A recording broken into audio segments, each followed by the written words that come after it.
Bonjour et bienvenue à Leadership en tout genre. Et oui, ce qu'on souhaite, ce qu'on désire, c'est qu'avec ce contenu, ça puisse générer une culture organisationnelle qui est stimulante. Et oui, c'est ce qu'on veut. Merci d'être là, merci de poursuivre cette série. On voit les différents stages d'une culture mixte, d'une culture où est-ce qu'on intègre l'énergie masculine, la perspective masculine à l'énergie féminine ou la perspective féminine. C'est important d'avoir une énergie masculine ou féminine dans une entreprise. Pourquoi? Parce que les deux vont se complémenter, vont contribuer à la prospérité, à la productivité, à la rentabilité de l'entreprise.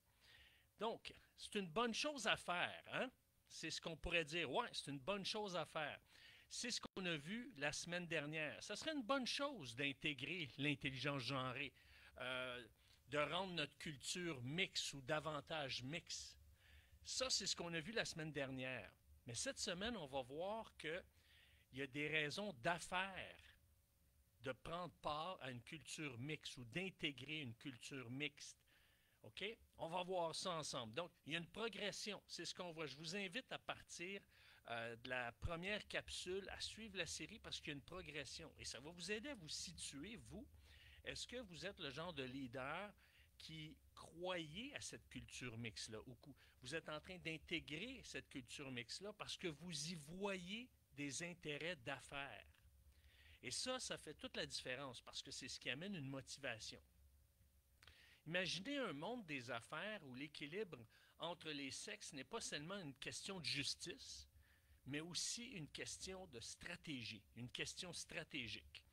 Hein, parce qu'il y en a qui vont chercher à ce qu'on aille la parité, mais c'est simplement numérique. Mais lorsqu'on voit que ça fait partie d'une stratégie de développement d'entreprise, eh bien là, ça contribue réellement à la prospérité de l'entreprise. Parce que les entreprises qui comprennent que pour réussir, ils doivent s'assurer que les femmes occupent des postes de pouvoir, eh bien, vont voir la différence. Maintenant, souvent, je fais référence à l'intégration des femmes, parce que dans la majorité des cas, pas dans la totalité des cas, disons qu'il y a beaucoup d'entreprises qui sont caractérisées par une énergie ou par une culture masculine. C'est pas vrai, par exemple, dans le monde hospitalier, c'est pas vrai dans le monde de l'éducation, mais dans le monde des affaires, c'est particulièrement vrai. Alors, euh, maintenant, ce qui arrive, c'est que on est dans un monde où est-ce que de plus en plus on parle de diversité, on parle d'inclusion. Maintenant, la diversité commence par intégrer justement des éléments culturels qui sont différents pour amener une complémentarité dans notre entreprise. Puis c'est ça que je vais développer. Je veux rendre ça le plus simple possible parce que vous allez voir, les impacts sont réels et c'est ce que la recherche a démontré. Alors, à la troisième étape de l'évolution en matière d'intégration de l'intelligence genrée, l'intelligence genrée, c'est ce que la science a pu observer dans la différence entre les hommes et les femmes. Ça ne s'applique pas dans la totalité des cas, mais dans la majorité des cas. C'est ce que la science a pu voir, a pu observer dans les différences, dans une mesure de 60, 70, 80%, tout dépendant des enjeux. Alors, maintenant ici, lorsqu'on est au niveau 3, notre entreprise ne se contente pas de répondre aux normes sociales ou de satisfaire les exigences légales, mais c'est vraiment, on reconnaît que l'intelligence genrée va poursuivre, va contribuer, je pourrais dire, à de meilleurs résultats financiers, de meilleurs résultats économiques. Alors, les équipes mixtes, des équipes où est-ce que l'initiative, où est-ce que l'énergie masculine et féminine sont complémentaires, cohabitent, coexistent, apprennent à travailler ensemble, eh bien, ça crée de l'innovation. La recherche démontre que les entreprises mixtes fonctionnent plus efficacement, vont augmenter leur rentabilité. Mais comment elles sont arrivées là? Alors, la recherche est claire. Les entreprises qui intègrent les femmes ou des femmes et des hommes à tous les niveaux de gestion, eh bien, sont plus productives. Pourquoi? Parce que l'intelligence genrée va apporter 6 avenues distincts et profonds dans les organisations. OK? Donc, lorsqu'on intègre l'intelligence genrée dans le but d'avoir une meilleure profitabilité, eh bien, on remarque 6 éléments. Et ce qui arrive, c'est que les équipes mixtes sont plus susceptibles de prendre de meilleures décisions, de produire des solutions plus innovantes, puis d'obtenir des résultats supérieurs par rapport à des équipes homogènes. Alors, le premier avantage, c'est une meilleure prise de décision et une plus grande innovation. Alors, pourquoi? Parce que la diversité va apporter une richesse de perspectives et de points de vue dans la prise de décision. Ça, c'est le premier point. Le deuxième avantage, ça réside dans la réactivité aux clients et au marché. Aux États-Unis, parce qu'il y a davantage d'études sur l'impact de l'intelligence genrée qui sont américaines, il y en a beaucoup moins au Canada. Alors, aux États-Unis, les femmes prennent 83% de toutes les décisions de consommation. Donc, quand il y a un achat dans la famille, souvent, ce sont les femmes qui vont prendre la décision, qui vont avoir l'initiative d'acheter ou de proposer. Donc, c'est intéressant et c'est important d'intégrer une perspective féminine si on veut rejoindre davantage la clientèle. Alors, une entreprise qui va refléter sa clientèle sur le plan démographique, c'est sûr qu'elle va mieux répondre aux besoins du marché.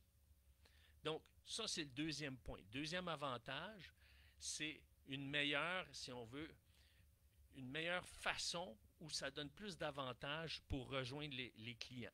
Donc, le troisième avantage, c'est un leadership équilibré. L'équilibre entre les 9 caractéristiques du leadership genré est essentiel à la croissance économique d'une organisation. Donc, la recherche a démontré qu'il y a 9 caractéristiques du leadership qui sont distincts entre les hommes et les femmes. Je ne rentrerai pas là-dedans, je pourrais faire une capsule juste là-dessus. Mais ce que ça nous montre, c'est que quand on réussit à faire le pont entre ces caractéristiques genrées, eh bien, ça amène un équilibre dans l'entreprise. La communication est meilleure, on se comprend mieux, la chimie est meilleure. Et donc, ça a des résultats sur la productivité, sur la rentabilité. Le quatrième avantage, eh bien, ça consiste à minimiser les coûts de risque. Donc, premièrement, s'il y a des procès pour discrimination qui est fondé sur le sexe ou le genre, bien, ça entraîne des coûts indirects importants pour les entreprises. Et aussi, s'il y a des mauvaises publicités ou des parts de marché qui sont détériorées, pourquoi? Parce que on cible mal, justement, certains aspects qui sont relatifs au genre. Bien là, ça a des impacts économiques. Alors, les entreprises qui sont de bons employeurs pour les femmes, eh bien, qu'est-ce que ça produit? Ça renforce leur crédibilité auprès des principales parties prenantes.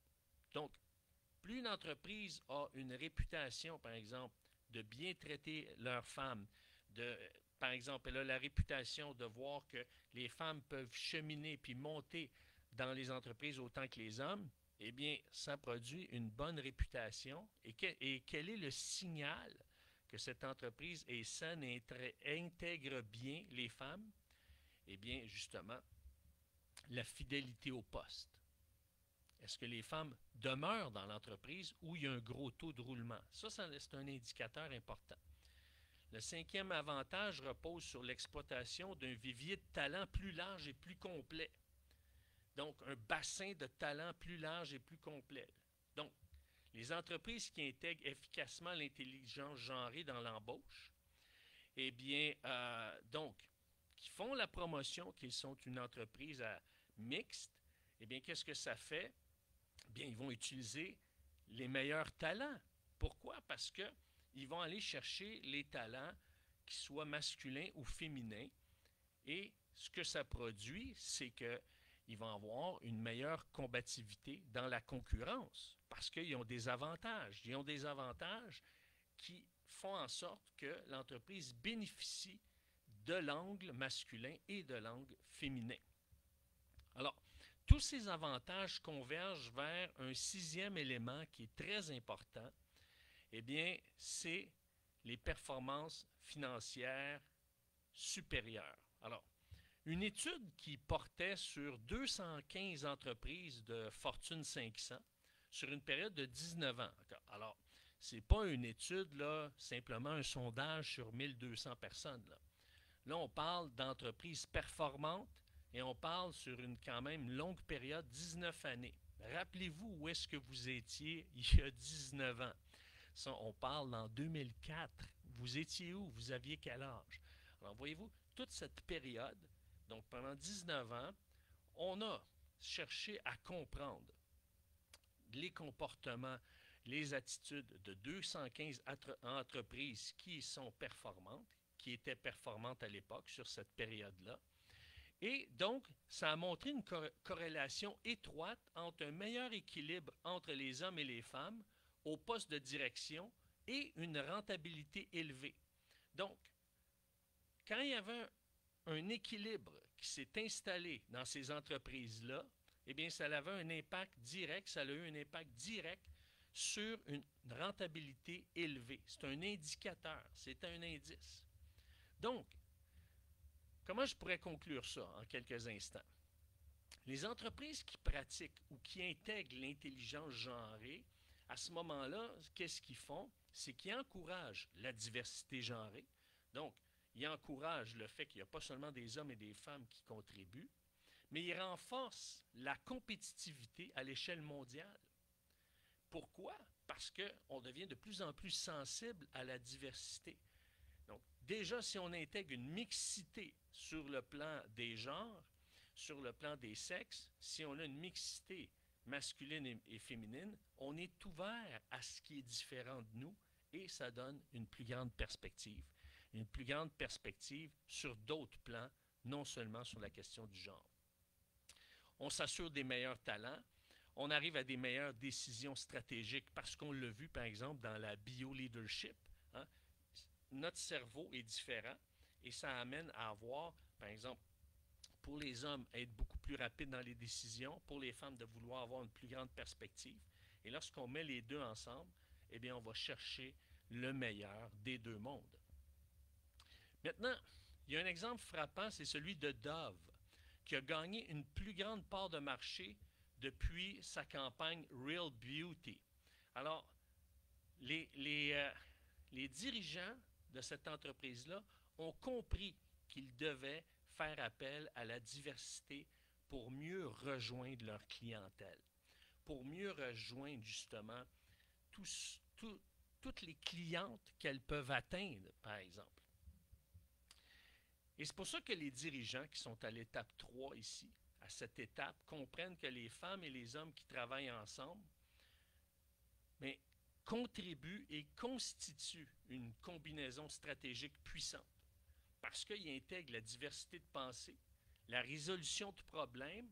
Donc, ils doivent justement apprendre à cohabiter ensemble et à aller chercher le meilleur des deux mondes, apprendre à comprendre la réaction des autres. Ça amène une meilleure communication et ça amène un meilleur environnement de travail. Surtout, et c'est pas juste le fait là, qu'on intègre plus d'hommes dans un milieu de femmes ou plus de femmes dans un milieu d'hommes. Quand l'intelligence genrée est au service de notre culture organisationnelle, qu'est-ce que ça produit? Ça fait en sorte que ça nous éclaire sur les différences. Ce n'est pas juste d'intégrer des différences, c'est d'être éclairé sur les différences et en tant que leader, d'aller chercher le meilleur des ressources qu'on a à notre disposition dans cette diversité-là. Alors, pour les entreprises de la troisième étape, c'est important de combler le fossé en matière de leadership parce que leur motivation, c'est de rester compétitif sur le marché mondial. Donc, la présence de femmes à des postes de pouvoir va avoir un sens stratégique parce qu'elle va contribuer à améliorer la qualité de la performance et à minimiser l'ampleur des angles morts qui peuvent justement nous empêcher de voir des opportunités ou des façons de faire qui pourraient changer justement la rentabilité de l'entreprise. Donc, ce qu'il faut comprendre et ce qu'on comprend à l'étape 3, c'est que l'intelligence genrée n'est pas seulement une question de justice ou d'équilibre, mais c'est une question de bon sens commercial. Et ce qu'on va voir la semaine prochaine, c'est comment on fait la transition. Hein? Il y a des entreprises maintenant qui disent, OK, je vois l'importance et c'est une bonne chose à faire. Il y a des bonnes raisons d'affaires de développer une culture mixte, mais maintenant, on va passer à une transition pour avoir le maximum de résultats possibles et d'avoir une culture mixte qui est dynamique, et non seulement dynamique, mais dynamisante. Et ça, on voit ça la semaine prochaine. Si vous avez des questions, des commentaires, si vous avez besoin d'éclairage, j'ai des outils, c'est gratuit. Eh bien, vous faites simplement me contacter à coach@ericlantier.net. C'est coach@ericlantier.net. Et si vous voulez soutenir cette émission pour qu'elle continue à être diffusée sur les ondes du 92.7 FM et non seulement sur les réseaux sociaux, vous m'écrivez à la même adresse, c'est coach@ericlantier.net. Sur ce, je vous souhaite une bonne semaine. Au revoir.